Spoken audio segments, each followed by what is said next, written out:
Might not be long before ground troops are sent in. Russia's envoy to NATO, meanwhile, believes the alliance could find itself involved in another major war, along with Afghanistan and Iraq. RT's Irina Galushka has this report.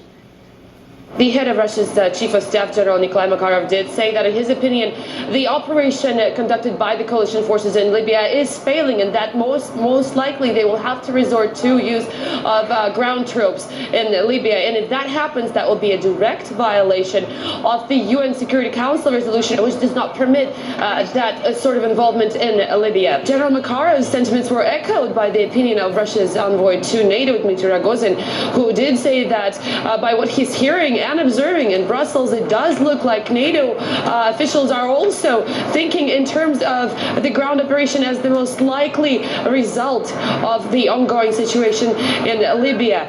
There's also information coming from the United States Navy that around 4,000 sailors and Marines have been shipped off to the Mediterranean in order to assist the ongoing operation in Libya at the moment. At the same time, State Department also made a statement on Saturday saying that the United States is not going to participate in ground operation in Libya.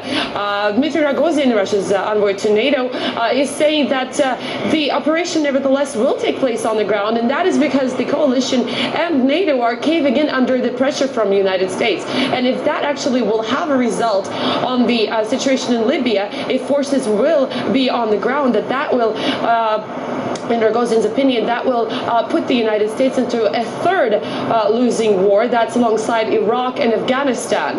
Also, the heads of the opposition opposition forces in Libya themselves have thanked the coalition for the airstrikes, which they believe are helping to undermine Gaddafi's regime. But they have asked the coalition and NATO to refrain from putting troops on the ground. So we have to see if that call will actually go unheeded by the coalition and NATO, or whether they will listen and comply with the resolution and with requests from the Libyan opposition. And as the US tries to step back from leading the Libya assault, Americans are showing signs of fatigue at the prospect of yet another potentially lengthy war. Opinion polls suggest opposition to the Libya campaign is almost 40%, close behind the proportion in favour, showing the country is sharply divided. And as RT's Gana Chichikan reports, the title of the operation could spell a long and painful conflict for the US. Coalition is calling this operation Odyssey Dawn. Odyssey Dawn. Odyssey Dawn. What's in a name? The names that the U.S. previously gave to its campaigns kind of make more sense, like Desert Storm in the Gulf War, or Operation Enduring Freedom in Afghanistan, or Iraqi Freedom. But Odyssey Dawn, on top of making no sense as a combination of words in itself, if interpreted, it could actually mean something really lengthy in time. Or the word dawn, could it possibly imply that what we have now is just the beginning? We talked to the U.S. command in Africa that was tasked to come up with the two words, and they say the title does not mean anything. What happened is there was a group of planning officers led by a lieutenant colonel that sat down in the early days of planning and came up and looked at the list, and they decided to call it Odyssey just because they liked the sound of Odyssey. The second part of the word, or the second part of the nickname, is basically chosen at random. But amid the growing confusion that Americans have over the ultimate goal that their government pursues in the oil-rich North African country, the title suggests different interpretations. The title is confused, and so is the operation, and so is the public understanding of the operation. So I think it's all very confusing. What's really unhappy is that if you think about the Odyssey, it's this story about these people wandering around the Mediterranean for 10 years, not able to find their way. That seems exactly the wrong metaphor for what they want to convey about this. President Obama said the U.S. will be in and out of Libya in no time. The name Odyssey Dawn seems to be an odd choice for a quick operation, considering Odysseus' 10-year journey to return home after a 10-year war. It in some ways represents the lack of clarity as to what the objective of the mission is. If Americans in their heart of hearts could call it something, it would be Operation Here Today, Gone Tomorrow. For many in the U.S., Odyssey Dawn has become a joke. By the way, Odyssey Dawn? You really name a combat operation after a Yes album? Odyssey Dawn? That's not a military operation. That's a Carnival cruise ship. Odyssey Dawn. And I was thinking, Ooh, I know her. But not only do most U.S. comedians poke fun at the name of the operation, they also best express the growing public frustration over the U.S. involvement. Polls show in the last 4 decades, Americans' disapproval of a military action has never been as high as it is now with the Libya intervention. The Pentagon saying that the activities in Libya, that we're only going to be in for a short time and then we're pulling out. And, hey, how many times have we heard that, huh, ladies? We're at war? Again? Many fear, like Homer's Odysseus, it may take the U.S. years to finish the journey. I must find a way home. Gainich check on RT, Washington, D.C. Well, as the debate over the operation's name continues, we're gauging opinions on the legitimacy of the intervention in Libya. And later this hour, we head to New York, where web journalist Laurie Harfness has been out in the streets to find out what people there think. Well, we need 2 sides. We don't know what the opposition force is. We don't know if they're communist. We don't know if they're democratic. All we're saying is don't bomb them with heavy-duty weapons when they have just pistols. When the other countries, the allies, freed us from the Nazi party, then it was okay.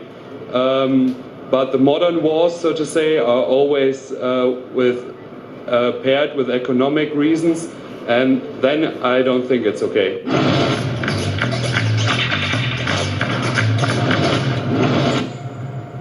Coming your way a little later here on RT.